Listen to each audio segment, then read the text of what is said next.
Well, we had several objectives when we went to Centennial School in April 2012. The big objective was to drill the well. And that really was going to set us up for future trips because obviously we want to put water distribution throughout the campus. But the step one was to drill the well. We also had a number of other minor projects. We planned to put toilets in for the teachers, for both the men and the women teachers. And we also needed to put in place some,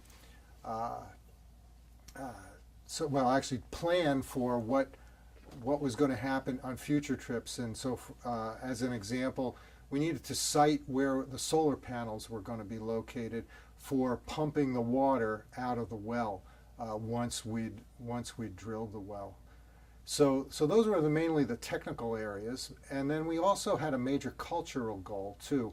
And that was really to get the parents and the community more invested in our project.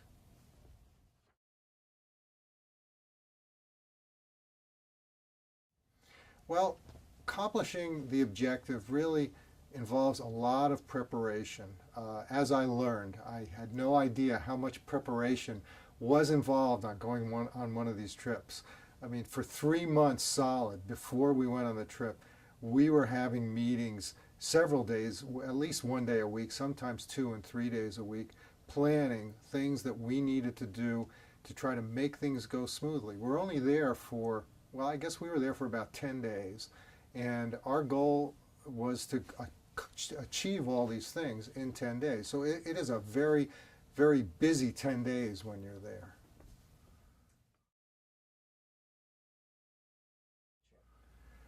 The highlight of the trip, that's an interesting question. I can think of 2 highlights for me. The first highlight was around the well drilling, and well, there was kind of 2 parts to it. First of all, it was when the well driller finally showed up at the school. But shortly after that, after they had everything set up and they started to drill, is when we started to hit water. And when we hit water, it was a great feeling because, you know, there's no guarantee that you're going to hit water when you're drilling a well. But boy, did we hit water. We hit a gusher. And the second highlight for me, and this was my part of the project, was around the cultural. And really, as I mentioned, we were trying to get the community more invested in the project. So the goal there was to get the parents to agree to pay a fee, a student fee, for improving the infrastructure at the school, mainly around managing the maintenance and operation of what we were installing. And it turned out that the parents' meeting that we had, it was a lot of preparation that was involved, trying to make sure we had all the community leaders and a good representation from the parents. And during that meeting, they came to the conclusion, without us even suggesting any ideas, that they should be paying a student fee to help with the maintenance and the operation of the school. So that was a highlight for me as well. Well, the next steps after our trip were around planning for sanitation. We wanted to install the toilets at the school for all the students in addition to the teachers. But also we wanted to make sure that the parents, basically owned up to what they had agreed to do and make sure that this student fee was getting paid. Now, 6 months later, we've found that yes, that has happened, and it has been quite successful.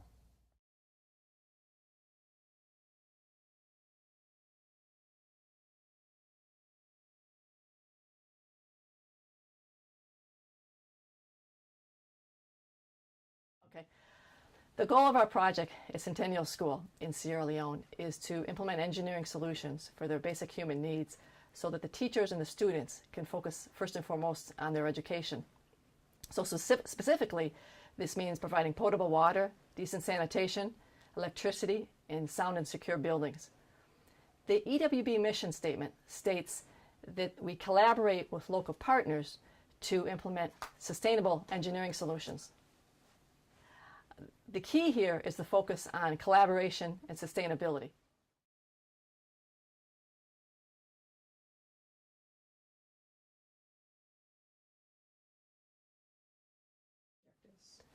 Well, unfortunately, there's a long history of aid being given into the developing world, wherein just a few years after a project was implemented, the system, the equipment, is no longer operating, either due to the fact that the community didn't have adequate funds to keep it running, or they didn't have the skill set to keep it running, or maybe even it wasn't something they were necessarily interested in to start because there was a lack of collaboration of really understanding what they wanted.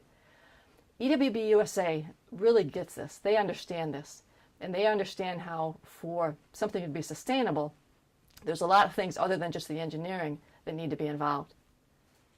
I think that one of the most valuable attributes about EWB USA and their approach is how completely the ideas and the attitudes around sustainability inform their approach, and in how they disseminate that to all of their members and enforce us to use that in how we carry out our projects.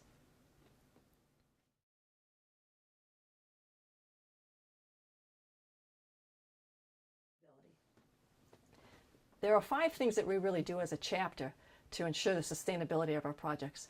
First and foremost, we make sure that the community is invested and has ownership for the projects. They really want these projects. Secondly, before we install any equipment, we make sure that they're going to have an ongoing revenue source to pay for operating and maintenance costs. Thirdly, we make sure that they have the skill set and the training to operate any equipment we put in. We also make sure that there's policies and procedures in place to help them manage all of this information. And finally, as the engineers, we make sure that the systems we're installing are the simplest possible engineering solutions to meet their need.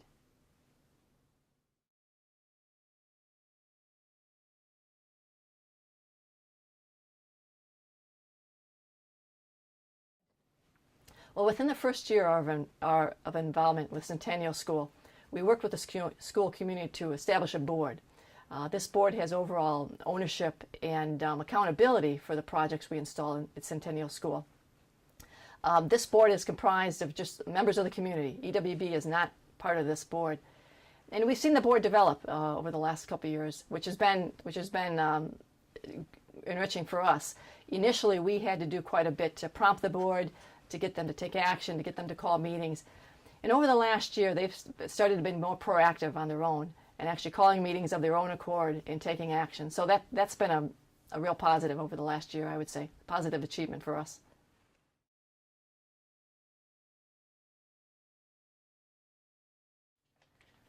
Well, I think we've made progress in getting the EWB USA mission philosophy across to the local community.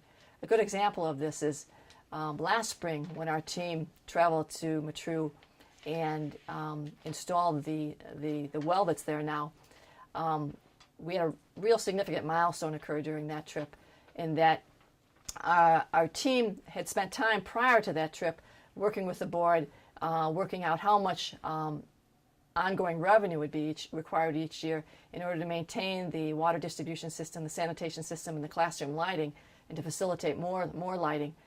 And while our team was in Matru, they had a parent-teacher association meeting, and the parents of their own accord came up with a plan for how to have a continual revenue source each year to support the projects. So that was a significant milestone for the projects and for the school.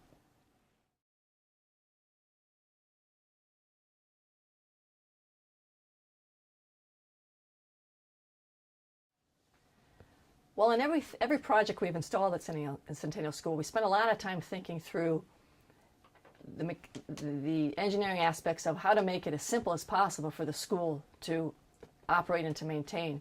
One example of this is in a couple of weeks we're going to be returning to Centennial, and we're going to be automating the water pumping by installing a solar-operated pump that's driven by solar panels. And that alone, because of solar, of course, makes it more sustainable. But we've also made it simpler than that in that we're not installing batteries. It's purely going to be solar panels with the pumps directly driven. What that means is they can only pump water during the day, but the benefit there is they don't have to have batteries. And batteries have a much shorter life than solar panels, and they're quite expensive. So by eliminating the batteries, we make the system inherently more sustainable.